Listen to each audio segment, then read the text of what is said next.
स्वागत. आपण पाहताय साम टीव्ही आयोजित इलेक्शन बजेट 2024 इलेक्शन बजेट. आणि आम्ही जसं नाव दिलेलं आहे तशाच प्रकारचं हे बजेट असल्याचं सिद्ध झालेलं आहे, कारण त्या प्रकारच्या घोषणा करण्यात आलेल्या आहेत.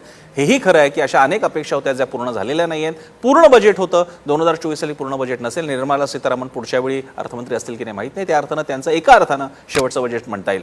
आपलं स्वागत आहे या बजेटमध्ये. आणि आता आपण या सगळ्या मान्यवरांकडून जाणून घेणार आहोत त्यांचे प्रश्न, त्यांचे मुद्दे. प्रश्न असू शकतात किंवा मुद्दे असू शकतात. एकच रिक्वेस्ट आहे माझी, सहकारी कल्याणी आपल्यापर्यंत येईल. आपलं नाव सांगा, डेझिग्नेशन सांगा, सो दॅट, आणि तुम्हाला कोणाला ऍड्रेस करायचा आहे, तुमचा मुद्दा किंवा प्रश्न ते सांगा. या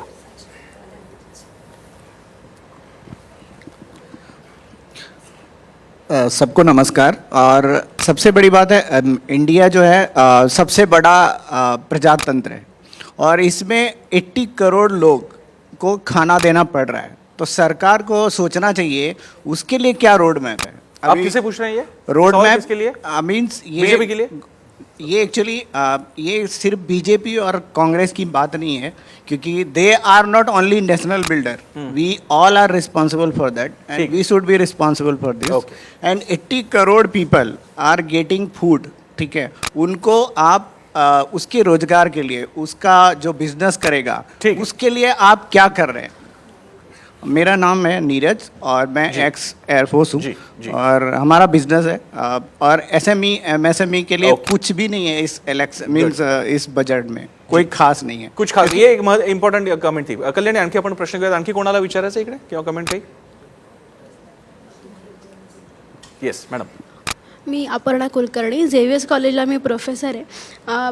माईक थोडं जवळ घ्या म्हणजे आवाज ऐकायला येईल. पहिल्या प्रथम माझी एक प्रतिक्रिया आणि नंतर एक प्रश्न.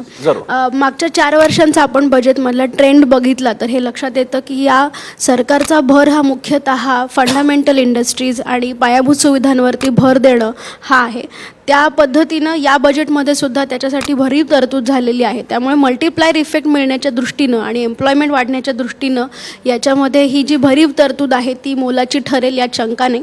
पण दुसऱ्या बाजूला असं पण दिसतं आहे की सरकारला रिस्किलिंग आणि अपस्किलिंग करण्यासाठी जे स्किल डेव्हलपमेंट मिशन आहे ते करत असताना शिक्षणासाठी तरतूद होणं अपेक्षित होतं. पण प्राथमिक शिक्षण आणि माध्यमिक शिक्षण ह्याच्याकडे थोडंसं दुर्लक्षच होतं आहे आणि ते मागच्या काही वर्षात कन्सिस्टंटली होत आहे.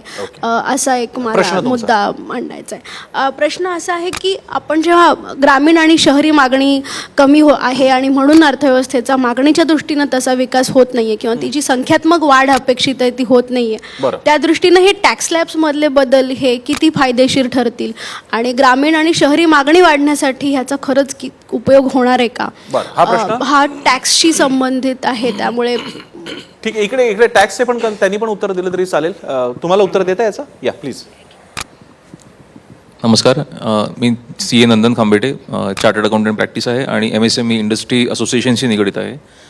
आज जे बजेटमध्ये त्यांनी मांडलेलं आहे तर त्याच्यात सुरुवातीला असं वाटलं आपल्या सगळ्यांना की बरेच एक्झाम्शन्स वाढवले, टॅक्स स्लॅब्स चेंज केलेत, पण थोडी त्या ह्याच्यात धूळफेक म्हणायला हरकत नाही. ओके, त्यात दोन टॅक्स स्लॅब्स पण दोन आहेत एक्झिस्टिंग ॲक्टमध्ये पण आणि प्रपोजमध्ये पण. एक आहे जो पूर्वापार आपला चालू होता तो, आणि दुसरा न्यू टॅक्स रिजिम म्हणून. हे जे त्यांनी स्लॅब्स रेट चेंज केलेले आहेत किंवा रिबेट दिलेली आहे ही न्यू टॅक्स स्लॅबसाठी आहे. आता त्याच्यात एक गोष्ट आपल्याला बघायची आहे महत्त्वाची, की आता साधारण सामान्य माणूस ज्यांनी घर घेतलेलं असतं, घराचं कर्ज असतं, गृहकर्ज असतं, काही SIP असतात, जसे ओक साहेब आहेत तसे SIP असतात, लाईफ इन्शुरन्सच्या पॉलिसीज असतात, त्याची जी डिडक्शन्स आपल्याला ओल्ड रिजिममध्ये मिळते ही न्यू रिजिममध्ये मिळत नाही. सो आत्ता जे आपण स्लॅब्स रेट चेंज झालेले म्हणतोय हे ज्यांच्याकडे गृहकर्ज असेल त्यांच्यासाठी फायदेशीर नाही आहे. गृहकर्ज घेऊन काही डिडक्शन्स एक्झाम्शन्स क्लेमचं करायचे तर ह्याच्यात आपण करू शकत नाही. सो आपल्याला हे कधी बघायला लागेल की ही न्यू टॅक्स रिजिम कोणासाठी ऍप्लिकेबल आहे. 100 जण असतील तर 100 पैकी 5 जण, 10 जण, 15 जण किती जण ह्याच्यात ऍक्च्युअली घेणार आहेत. कारण गव्हर्नमेंट ही 2-3 वर्ष आधी स्कीम आणली होती किंवा तेव्हापासून रिजिम आणली होती, पण ती सक्सेसफुल झाली नाही. म्हणून गव्हर्नमेंट याच्यात सुधारित काहीतरी करत आहे आणि ही त्याच्यातली एक गोष्ट आहे. दुसरं MSME संदर्भात 3-4 गोष्टी गव्हर्नमेंटने केलेल्या दिसत आहेत आता, जे त्यांनी 2 करोडचं 3 करोड एक्झाम्शन लिमिट केली आहे किंवा CGSTचे पर्सेंटेज कमी केलेत. तर हे सगळं आय थिंक प्रोग्रेसच्या बाजूनी आहे.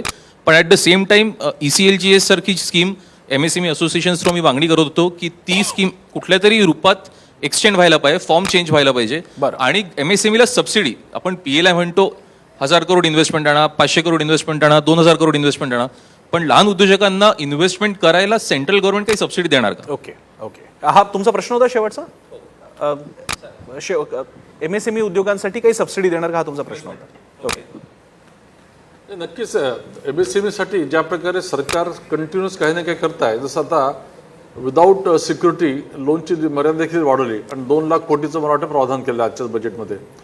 तर MSMEसाठी सरकार कमिटेड आहेच आणि त्याला नक्कीच अजून जास्तीत जास्त हे मिळेल.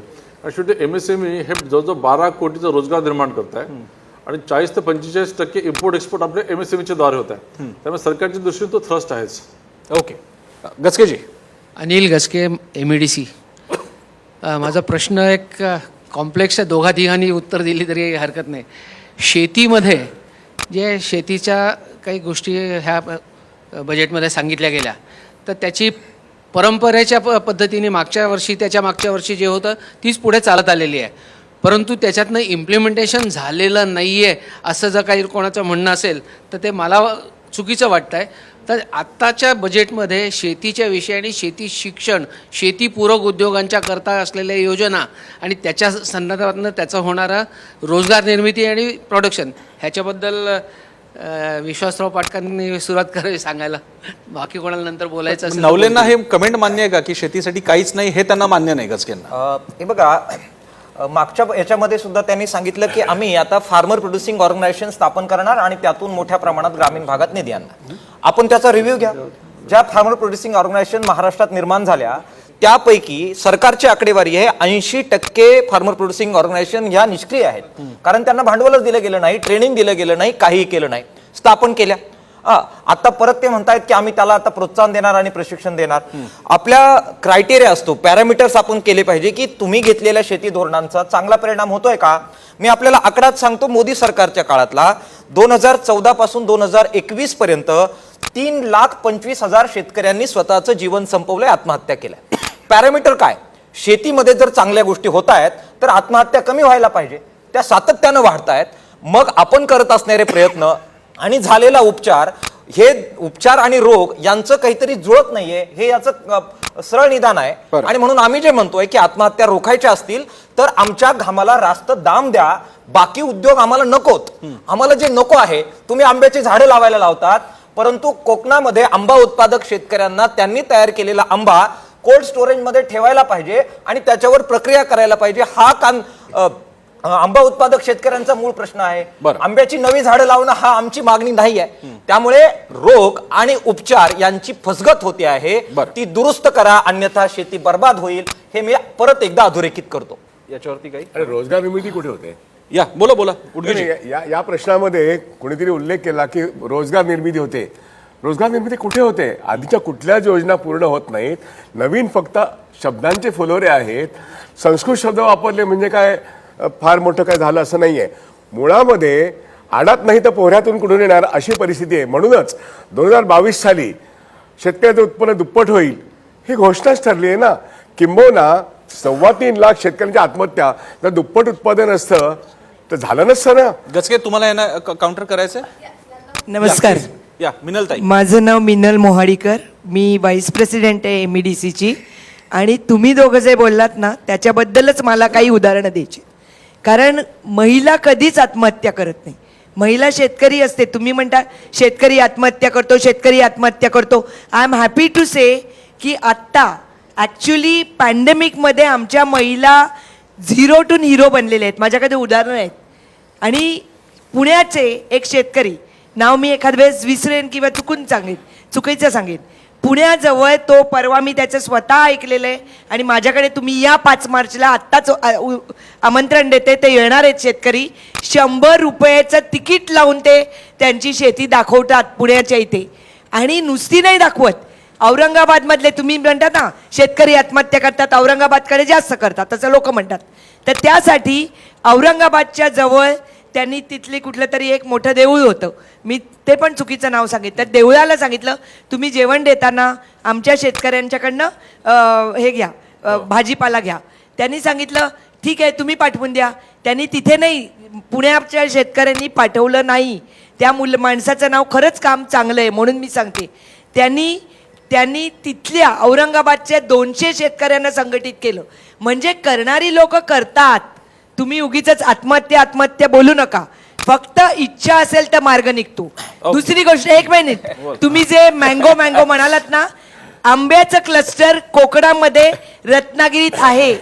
क्लस्टर फॉर्म केलं आणि एकत्र आले, कमीत कमी 20 लोकांनी एकत्र यायचं असतं. तुम्हाला स्कीम्सच माहिती नाहीत म्हणून तुम्ही हे बोलताय. मला माहिती आहे, मी स्कीम्सच्या वरती बोलायला मुद्दाम साम टीव्हीने मला बोलवावं, कारण स्कीम्स आहेत, परंतु इम्प्लिमेंटेशन करणं तुमच्या हातात आहे. आणि त्याच्यासाठी कोकणामध्ये रत्नागिरीत क्लस्टर आहे, मँगो क्लस्टर. त्याचप्रमाणे नाशिकला द्राक्ष बनतात, द्राक्षाचं क्लस्टर आहे. असे कितीतरी क्लस्टर योजना आहेत, पण तुम्हाला माहिती नाही आणि सारखं आपलं आत्महत्या हे चुकीचं बोलताय. अगदी मी आपल्याबद्दल- तुम्हाला उदाहरण देईन. एक मिनिट पुन्हा उदाहरण देते. आमची महिला इथून मुंबईतून जाऊन सबको नमस्कार. और सबसे बड़ी बात है, इंडिया जो है सबसे बड़ा प्रजातंत्र है और इसमें 80 करोड़ लोग को खाना देना पड़ रहा है. तो सरकार को सोचना चाहिए उसके लिए क्या रोड मैप है. आप किसे पूछ रहे हैं? ये रोड सवाल मैप किसके लिए? मीन्स बीजेपी के लिए? ये एक्चुअली ये सिर्फ बीजेपी और कांग्रेस की बात नहीं है, क्योंकि they are not only national builder. We all are responsible for that and we should be responsible for this. And 80 crore people are getting food. ठीक है, उनको आप उसके रोजगार के लिए, उसका जो बिजनेस करेगा उसके लिए आप क्या कर रहे हैं. मेरा नाम है नीरज और मैं एक्स एयरफोर्स हूँ और हमारा बिजनेस है. और एसएमई एमएसएमई के लिए कुछ भी नहीं है इस इलेक्शन मीन्स इस बजट में कोई खास नाही आहे. कुछ खास, ये एक इम्पॉर्टंट कमेंट थी. कल्याणी, आणखी आपण प्रश्न घेऊयात. आणखी कोणाला विचारायचं इकडे किंवा कमेंट काही? Yes madam. मी अपर्णा कुलकर्णी, झेवियर्स कॉलेजला मी प्रोफेसर आहे. माईक थोडं जवळ घ्या म्हणजे आवाज ऐकायला येईल. पहिल्या प्रथम माझी एक प्रतिक्रिया आणि नंतर एक प्रश्न. मागच्या 4 वर्षांचा आपण बजेटमधला ट्रेंड बघितला तर हे लक्षात येतं की या सरकारचा भर हा मुख्यतः फंडामेंटल इंडस्ट्रीज आणि पायाभूत सुविधांवरती भर देणं हा आहे. त्या पद्धतीनं या बजेटमध्ये सुद्धा त्याच्यासाठी भरीव तरतूद झालेली आहे. त्यामुळे मल्टिप्लायर इफेक्ट मिळण्याच्या दृष्टीनं आणि एम्प्लॉयमेंट वाढण्याच्या दृष्टीनं याच्यामध्ये ही जी भरीव तरतूद आहे ती मोलाची ठरेल यात शंका नाही. पण दुसऱ्या बाजूला असं पण दिसतंय की सरकारला रिस्किलिंग आणि अपस्किलिंग करण्यासाठी जे स्किल डेव्हलपमेंट मिशन आहे ते करत असताना शिक्षणासाठी तरतूद होणं अपेक्षित होतं. पण प्राथमिक शिक्षण आणि माध्यमिक शिक्षण ह्याच्याकडे थोडंसं दुर्लक्षच होतं आहे आणि ते मागच्या काही वर्षात कन्सिस्टंटली होत आहे.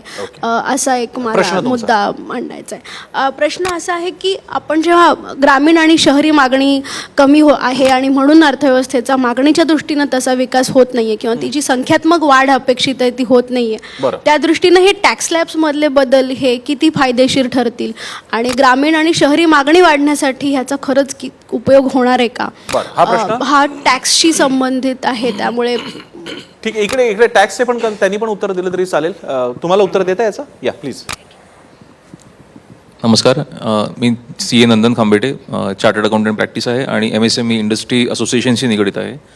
आज जे बजेटमध्ये त्यांनी मांडलेलं आहे तर त्याच्यात सुरुवातीला असं वाटलं आपल्या सगळ्यांना की बरेच एक्झाम्शन्स वाढवले, टॅक्स स्लॅब्स चेंज केलेत, पण थोडी त्या ह्याच्यात धूळफेक म्हणायला हरकत नाही. ओके, त्यात टॅक्स स्लॅब्स पण 2 आहेत एक्झिस्टिंग ऍक्टमध्ये पण आणि प्रपोजमध्ये पण. एक आहे जो पूर्वापार आपला चालू होता तो, आणि दुसरा न्यू टॅक्स रिजिम म्हणून.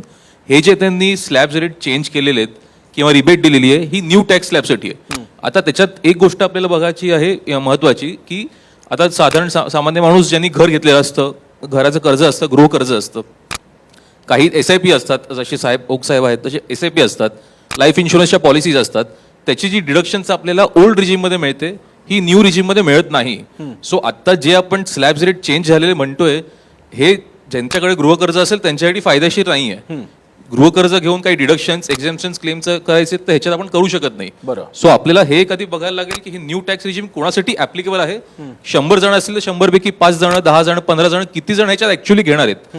कारण गव्हर्नमेंट ही 2-3 वर्ष आधी स्कीम आणली होती किंवा तेव्हापासून रिजिम आणली होती, पण ती सक्सेसफुल झाली नाही, म्हणून गव्हर्नमेंट याच्यात सुधारित काहीतरी करत आहे आणि ही त्याच्यातली एक गोष्ट आहे. दुसरं MSME संदर्भात 3-4 गोष्टी गव्हर्नमेंटने केलेल्या दिसत आहेत आता, जे त्यांनी 2 करोडचं 3 करोड एक्झामिशन लिमिट केली आहे किंवा CGSTचे पर्सेंटेज कमी केलेत. तर हे सगळं आय थिंक प्रोग्रेसच्या बाजूनी आहे. पण at the same time ECLGS सारखी स्कीम MSME असोसिएशन थ्रू मी मागणी करत होतो की ती स्कीम कुठल्या तरी रूपात एक्सटेंड व्हायला पाहिजे, फॉर्म चेंज व्हायला पाहिजे. बरं. आणि MSME ला सबसिडी, आपण PLI म्हणतो 1000 करोड इन्व्हेस्टमेंट आणा, 500 करोड इन्व्हेस्टमेंट आणा, 2000 करोड इन्व्हेस्टमेंट आणा, पण लहान उद्योजकांना इन्व्हेस्टमेंट करायला सेंट्रल गव्हर्नमेंट काही सबसिडी देणार का? ओके ओके हा तुमचा प्रश्न होता शेवटचा. MSME उद्योगांसाठी काही सबसिडी देणार का, हा तुमचा प्रश्न होता. ओके.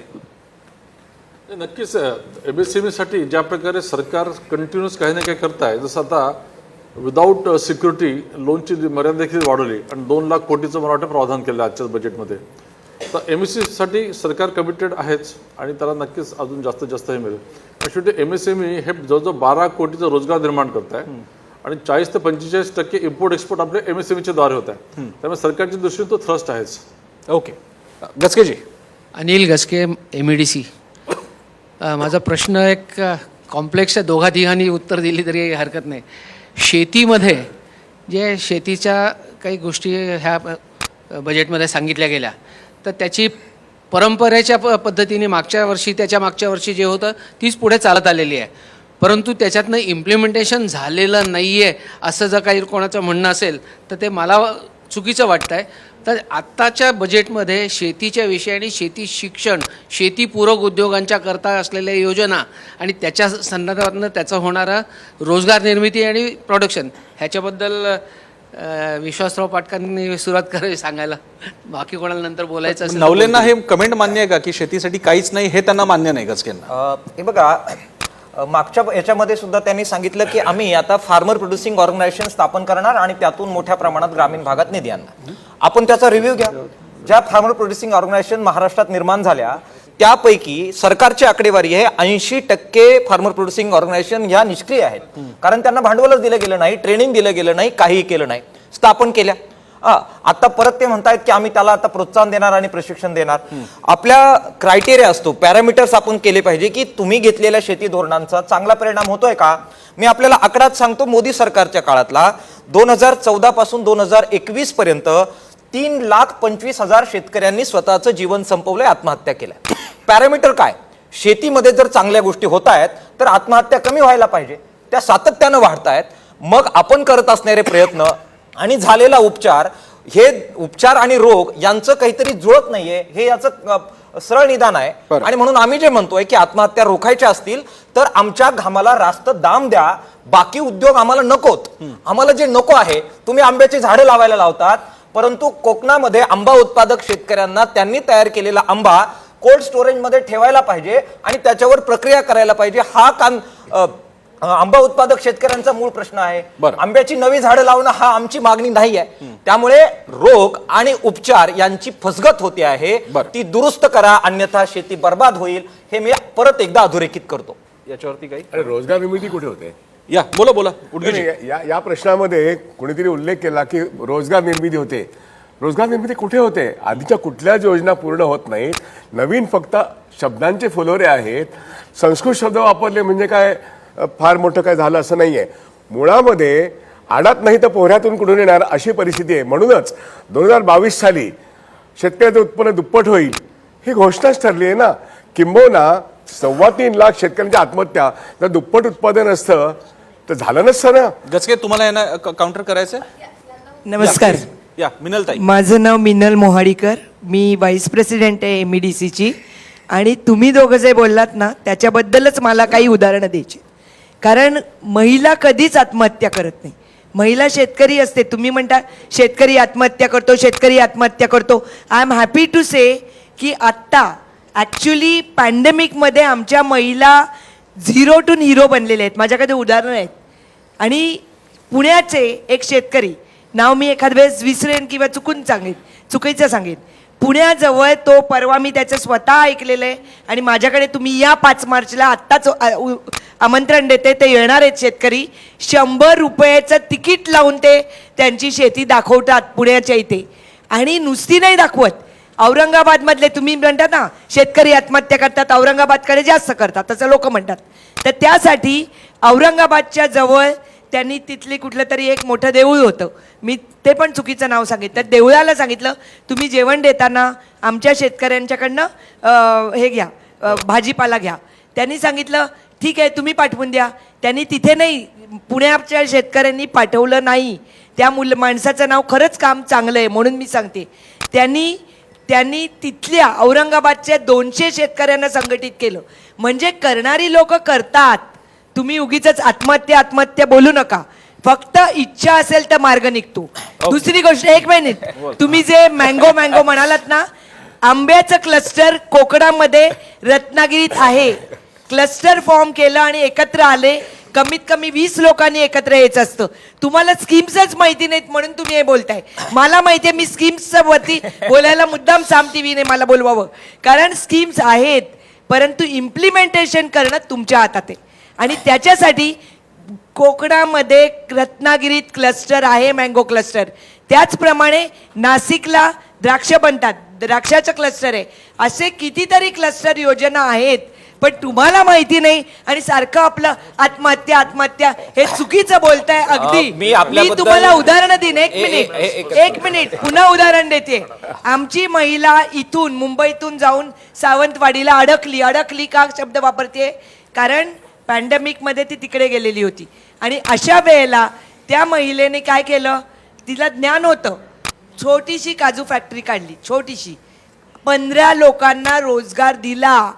आणि आता तिची फॅक्टरी सावंतवाडीमध्ये काजूची फॅक्टरी आहे. हे पॅन्डेमिक मध्ये झालेलं उदाहरण आहे. अशी कितीतरी उदाहरणं माझ्याकडे आहेत. मी भाषण केलं तर तुम्हाला सगळ्यांनाच गप्पा बसेल. नक्कीच आता नाही, नवलेजी, मी तुला उत्तर द्यावं लागेल नवलेजी. उत्तर देतो. हे आमचं ज्ञान आपण जरूर तपासा, त्याबद्दल काही मला म्हणायचं नाही. मी शेतकऱ्याच्याच पोटी जन्माला आलो. मला कृपा करू, मी शेतकऱ्याच्या पोटी जन्माला आलो. 24 तास शेतीत राहतो. थांबा, मला बोलू द्या. आणि 24 तास शेतीत राहतो आणि शेतकरी संघटनेत आयुष्यभर काम करतो. त्यामुळे योजना आम्हाला माहीत नाही, याच्याबद्दल स्वतंत्र चर्चा होईल. हे जे काही उदाहरणं आपण देता, ही अपवादांचं ग्लोरिफिकेशन करून मूळ प्रश्न झाकण्याचा सुंदर अशा प्रकारचा पॅटर्न आहे. फार्मर्स प्रोड्युसिंग ऑर्गनायझेशनचं मी आपल्याला सांगितलं.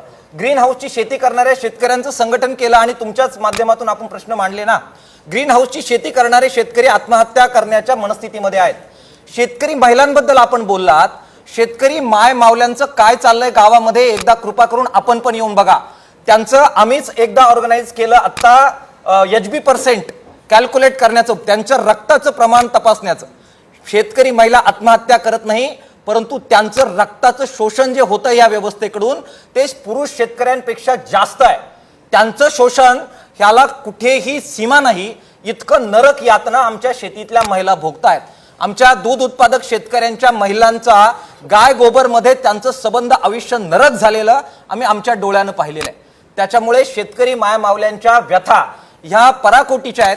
एखाद्या महिलेला काहीतरी व्यवस्थितपणाने तिनं काही केलं, तिला सलाम, तिच्याबद्दल आभार, परंतु तिच्यावरून सबंध शेतकरी महिलांचं जीवन सुखी झालंय असं कृपा करून आपण मांडू नका. ते मान्य होणार नाही. येस, मला पुन्हा डायसकडे प्रश्नोत्तर घेण्यापूर्वी एक कमेंट घेतो, पुन्हा एकदा डिस्कशन घेऊ आणि मग परत क्वेश्चन्स घेऊ. येस, मला इथे फक्त एक बोलायचं आहे की आपण ही चर्चा जी आहे या बजेटच्या अनुरूप आणि शेती करता काय झालं याच्यावरती ठेवूया. शेतकऱ्यांचे प्रॉब्लेम होते फार आधीपासून आहेत आणि एकदम काय सगळे जाणारे नाही आहेत. पण मला असं वाटतं, जसं आपण म्हटलं की मिलेटचा भाव, तर तसं आधी आपल्याकडे म्हणजे साधा गहू तांदूळ असेल यालाही भाव नव्हते. खरं तर या सरकारमध्ये यांनी म्हणजे MRP आणली, गावाला थोडा बरा भाव दिला, तांदळाला तो घ्यायला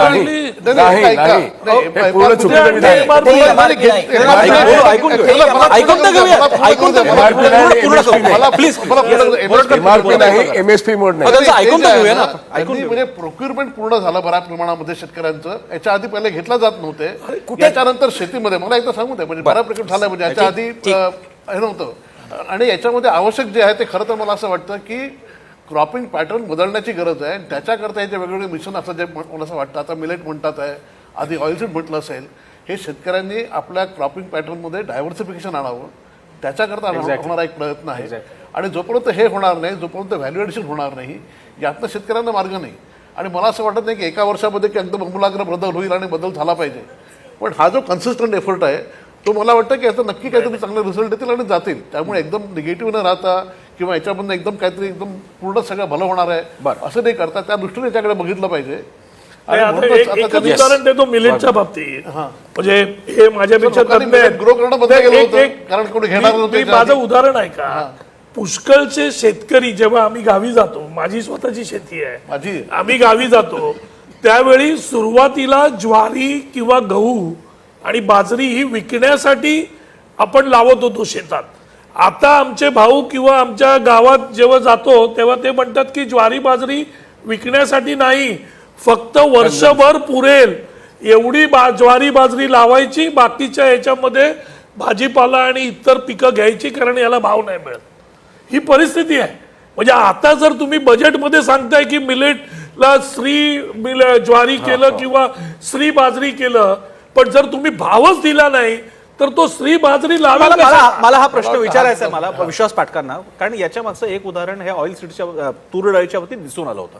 आता समजा आपण त्याला, आणि मी त्याची चेष्टाही करत नाही, म्हणजे हे थोडेसे त्याच्यावर एक कमेंट करतात, मी म्हणतो वा त्याला श्री अन्न म्हणा, श्री धान्य म्हणा. आता ते वाढलं, भारतात ते भसाभसा वाढू लागलं, त्याला आपण रेट देण्याची व्यवस्था आहे का? आणि ते होणार नसेल तर पुन्हा तूर डाळीचा कित्ता आपण परत गिरवणार आहोत का? बघा, शेती हा विषय असा आहे की आपण पूर्ण पावसावर अवलंबून असल्यामुळे हा पॅटर्न जो आहे हा व्यवस्थित आपल्याला सायंटिफिकली स्टडी करणं आवश्यक आहे. त्याच्या आधी काही ना काही आपल्याला प्रयोग करावे लागतील. यदि पूर्ण प्रॉब्लेम सॉल्व्ह होतील का कदाचित होणार नाही, पण हे पॅटर्न चेंज करून आपल्याला किती डिमांड आहे, आपलं कन्झम्पशन किती आहे, एक्सपोर्टला किती स्कोप आहे, याचा होलिस्टिक पूर्ण हा प्रयत्न मोदी सरकारकडनं चालू आहे. आणि त्याचाच हा प्रयत्न आहे. मी म्हणत नाही की याच्यात पूर्ण सोल्युशन निघेल.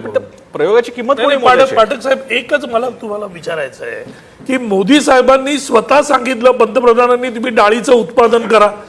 मग ज्यावेळी लोकांनी त्यांच्यावर विश्वास ठेवून डाळीचं उत्पादन केलं, त्याच्यानंतर सरकारचं हे कर्तव्य आहे, त्यांच्या हातामध्ये आहे ना पैसे द्यायचं.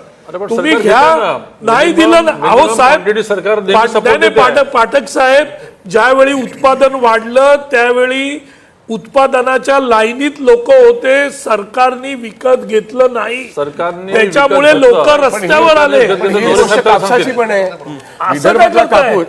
माझं काय मत आहे, पावसावर अवलंबून सोडून द्या, पण मी पंतप्रधान आहे, मी सांगितलं लोकांना लावा, तर माझं कर्तव्य आहे त्याचे पैसे लोकांना द्यायचे ना. ते का नाही दिले?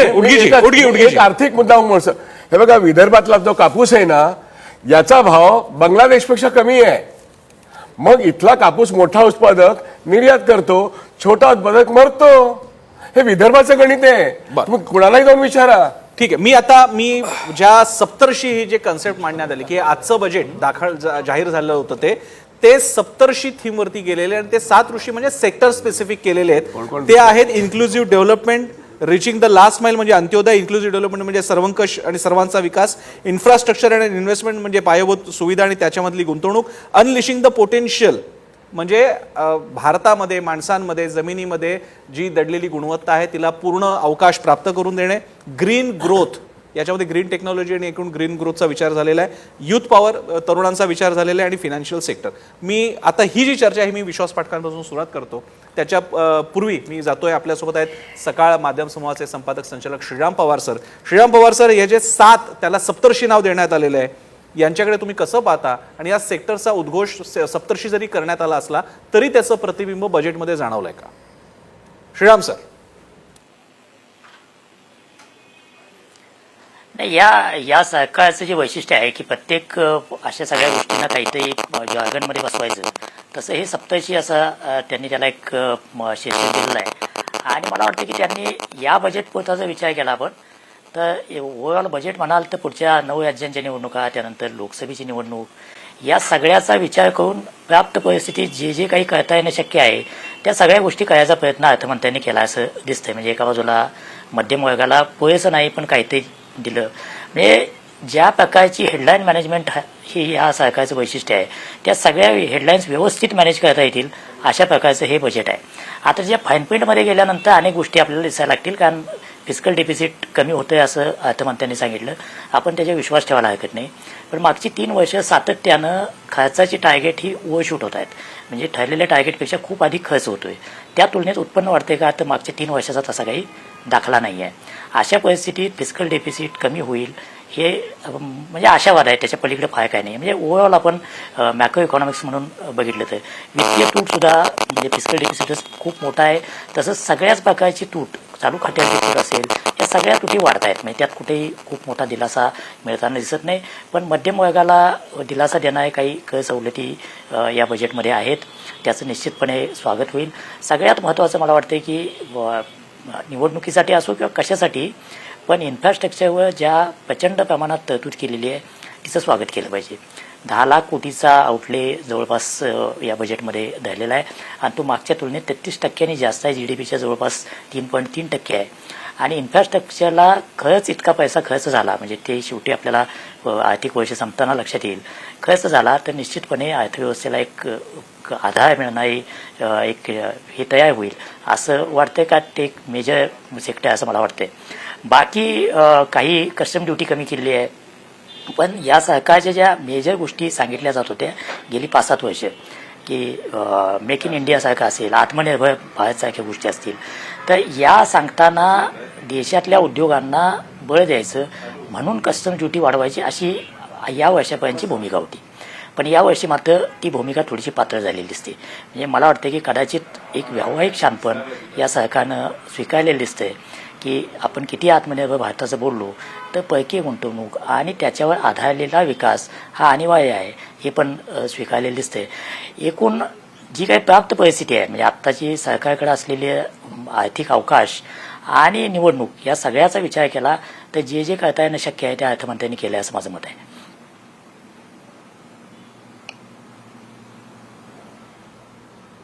श्रीराम सर, धन्यवाद. तुम्ही आपल्या आताच्या सेशनचा एक ओपनिंग रिमार्क तुम्ही दिल्यामुळे आता मी तो घेऊन पुढे जातो.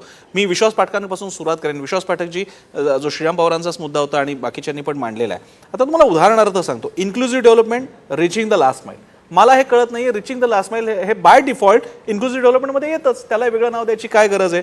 किंवा युथ पॉवर हे पुन्हा इन्क्लुझिव्ह डेव्हलपमेंटमध्ये येतं. इन्फ्रास्ट्रक्चर अँड इन्व्हेस्टमेंट म्हटल्यानंतर अनलिशिंग द पोटेन्शियल याला वेगळ्याला अर्थ राहत नाही, कारण इन्फ्रास्ट्रक्चर अँड डेव्हलपमेंटमध्ये अनलिशिंग द पोटेन्शियल आपोआपच येतं. उत्तर प्रदेशमध्ये जेव्हा तुम्ही उत्तम रस्ते देणार आहात, आपोआपच तिकडचं आणखी ग्रोथ इंजिन वेगवान होणार आहे. त्यामुळे खरोखरच या शब्दांच्या पलीकडे आपण जाणार आहोत का? नाही, हे साती जे सप्तर्षी दिल्या हा सर्वंकष विकास कसा होईल, ऑब्जेक्टिव्ह काय की रांगेतल्या शेवटच्या व्यक्तीला त्याचा बेनिफिट मिळावा. ते करताना इन्क्लुझिव्ह ग्रोथ म्हणजे त्याच्यामध्ये SC, ST, OBC, महिला, युथ हे जे सगळे आले यांचा विकास होणं अपेक्षित आहे. त्याच्यानंतर आपण टेक्नॉलॉजीचा वापर जास्तीत जास्त कसं करणार ते देखील आलेलं आहे. नंतर फायनान्शियल रिफॉर्म्स, कारण हे सगळं करताना तुम्हाला अर्थसहाय्य लागत असतं. त्यामुळे इन्व्हेस्टरला ज्या ज्या गोष्टी लागतात गव्हर्नन्सच्या दृष्टीने किंवा बिझनेस वाढवण्याच्या दृष्टीने त्या देखील त्याच्या गोष्टी त्याच्यामध्ये आलेल्या आहेत. मग शेतकरी आला, महिला आला, त्यामुळे सप्तर्षी म्हणजे हे एक होलिस्टिक अप्रोच घेऊन आणि त्याच्यामध्ये एन्व्हायरमेंट सगळ्यात महत्त्वाचं असं आहे की हे करत असताना तुम्हाला कार्बन एमिशन कसं कमी करता येईल, एन्व्हायरमेंट फ्रेंडली तुमचे नियम कसे राहतील, ग्रीन ग्रोथ, नंतर मग ग्रीन ग्रोथ, ग्रीन एनर्जी, या सगळ्या गोष्टी त्यांनी हे दिलेल्या आहेत. त्यामुळे हे फक्त शब्दांचा खेळ नाही. बघा, हा जर शब्दांचा खेळ असता तर 2014 पासून आपण 15 लाखावरून 40 लाख कोटीपर्यंत आपली अर्थव्यवस्था गेलीच नसती. हे लक्षात घ्या तुम्ही. बरं, येस, उडगीन पासून. म्हणजे हे सप्तऋषीचं उदाहरण मी आर्थिक क्षेत्रातली मनुस्मृती समजतो. ह्याच्यामध्ये मी बँकिंग क्षेत्रात असल्यामुळे मी बोलू इच्छितो.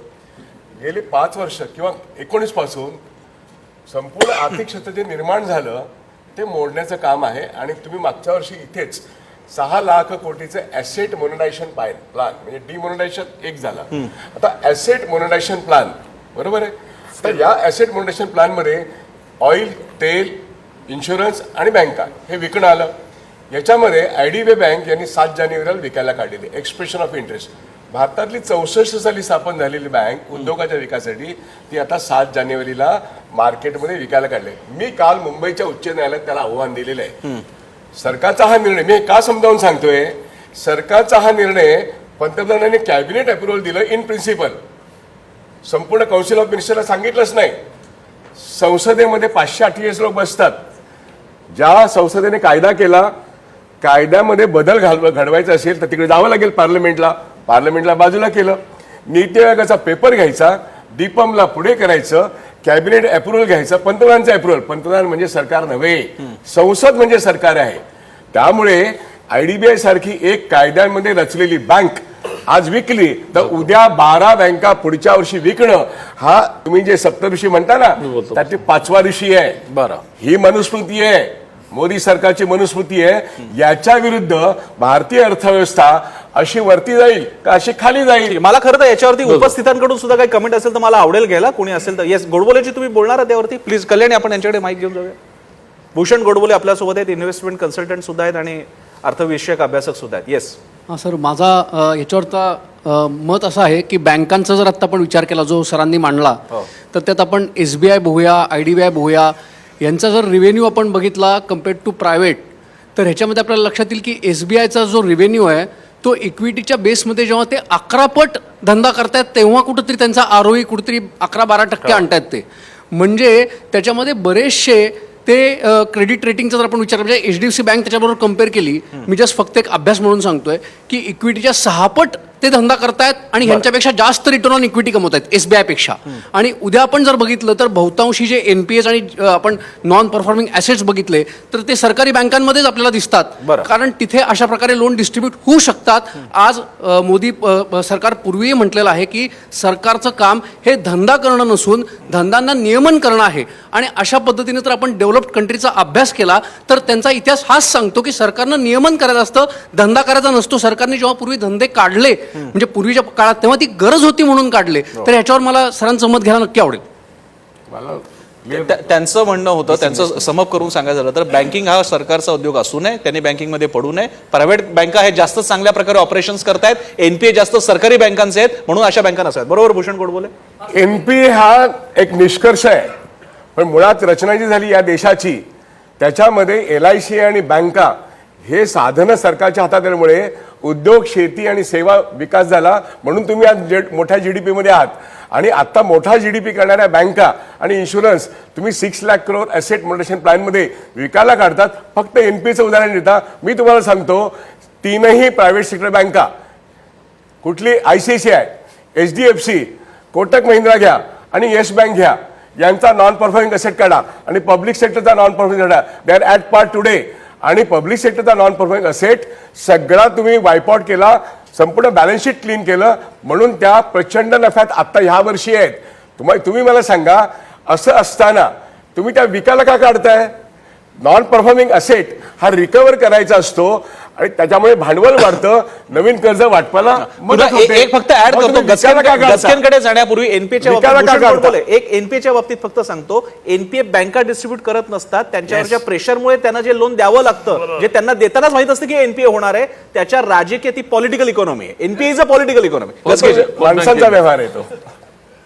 एक महत्त्वाची गोष्ट म्हणजे आत्ता आपलं जी सगळ्या चर्चा चालली आहे ती बजेटला बाजूला ठेवून विषय चाललेला आहे. त्याच्यामुळे आपण कॉन्सन्ट्रेट करावं बजेटमध्ये. तुम्ही सांगा, सप्तर्षीला धरून या बजेटमध्ये असं काय दिसतं? त्याच्यामध्ये इन्फ्रास्ट्रक्चर प्रोजेक्ट्स असतील किंवा ज्या सरकारी आणि खाजगी ह्या कंपन्या चालू कराव्यात. त्यांनी म्हटलं की सरकारने ह्याच्यामध्ये पडू नये. एक ते कॉमन टर्मिनॉलॉजी झाली, government has no business to enter into business, हे एक कॉमन टर्मिनॉलॉजी झालेली आहे. परंतु आज जर का मार्केट फोर्सेस बघितले तर त्याच्यामध्ये स्टॅबिलिटी राहावी, मिक्स्ड इकॉनॉमीची स्टॅबिलिटी राहावी, त्याकरता सरकारनी पण असावं, खाजगी पण असावं, कोऑपरेटिव्ह पण असावं आणि सगळ्यांनी को एक्झिस्टन्स करून आणि तेच धोरण कंटिन्युअसली चालवत राहायला पाहिजे. आणि तशी आत्ताच्या बजेटमध्ये ह्या सगळ्या इन्फ्रास्ट्रक्चर प्रोजेक्ट्सला दिलेलं सगळ्यात मोठं एक्सपेंडिचरचा हेड, त्याच्यानंतर बाकीचे इतर ज्या गोष्टी आहेत त्याच्यामध्ये दिलेले पैसे, हा सगळा विषय बघता त्याच्यामध्ये मिक्स्ड इकॉनॉमी हाच एक मध्यम मार्ग प्रपोज केलेला आहे आणि त्याच्यामुळे तो असावा. आणि त्या ब्रेक घेऊन तुमच्याकडे येतो. मी ब्रेक घेतो. फक्त मला गस्केजी, if I am not wrong, तुम्ही स्वदेशी जागरण मंचाशी पण संबंधित होता एकेकाळी, if I am not wrong. म्हणजे ही तीच संघटना आहे की जी या सगळ्या आताची जी धोरणं मोदी सरकार घेते, की जी काँग्रेसने पण घेतली, इनफॅक्ट काँग्रेसने सुरू केली, त्याच्या विरोधात आपण बोलत होता. आपण त्याचं स्वागत करून आता मिक्स इकॉनॉमी पर्यंत आलेला आहे. या चमत्कारासाठी खरं तर मोदी आणि मोदी सरकारला धन्यवाद दिले पाहिजेत.